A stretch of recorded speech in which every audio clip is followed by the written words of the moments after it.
இப்ப இருக்கக்கூடிய திமுக ஆட்சிகிட்ட டைரக்டாவே ஒரு கேள்விக்கு முன்னாடி ஃபர்ஸ்ட் அவங்க பண்றதை பார்த்துடலாமா? ஃப்ரீயா பஸ் விடுறோம் பெண்களுக்காக அப்படின்னு சொல்லி பண்ணிட்டு இருக்கிறாங்க. அடுத்து மாசம் மாசம் நாங்க 1000 ரூபாய் காசு கொடுக்குறோமே அப்படின்னு அதையும் பெருமையா வேற சொல்லிக்கிட்டு இருக்காங்க. இதெல்லாம் கொடுத்து என்ன பிரயோஜனம்? இங்க இவ்வளோ பெண்கள் இருக்கீங்க, நீங்களே சொல்லுங்க, பெண்கள் நம்ம நிம்மதியா இருக்கிறோமா?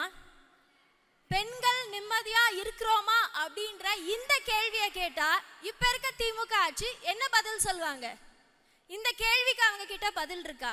ஃபர்ஸ்ட் எப்படிங்க நிம்மதியா இருக்க முடியும்? பாதுகாப்பே இல்லை. பாதுகாப்பு இருந்தா தானே நம்மளால நிம்மதியா இருக்க முடியும். பயந்து பயந்து பயந்து டெய்லி அவ்வளோ கஷ்டத்தை வந்து அனுபவிச்சுட்டு இருக்கோம். இது சரியா இருக்குமா? இங்க போனா பாதுகாப்பா இருப்போமா? அவ்வளோ கேள்வியோட தான் நம்ம தினம் வாழ்ந்துட்டு இருக்கிறோம். காரணம் டாஸ்மாக்.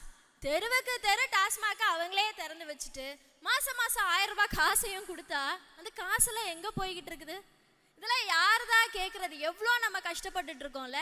இது கூட பரவாயில்ல, இப்போ வீட்டில் குழந்தைங்க இருக்காங்க, தைரியமாக நம்மளால ஸ்கூலுக்கு அனுப்ப முடியுதா? அவ்வளோ பயமா இருக்கு. ஏன்னா அங்கேயும் சில மோசமான வாதியார்கள் குழந்தைங்களை அபியூஸ் பண்றாங்க. காலேஜ்ல பாதுகாப்பு கிடையாது, வேலை செய்யற இடத்துல பாதுகாப்பு கிடையாது. பெண்கள் எங்கேயுமே நிதானமா ஒரு நிம்மதியா வெளியில நடக்க முடிய மாட்டேங்குது. ஏதாவது ஆயிடுமான்ற பதட்டத்தோட எத்தனை நாளைக்கு நம்ம இப்படியே இருக்க முடியும்?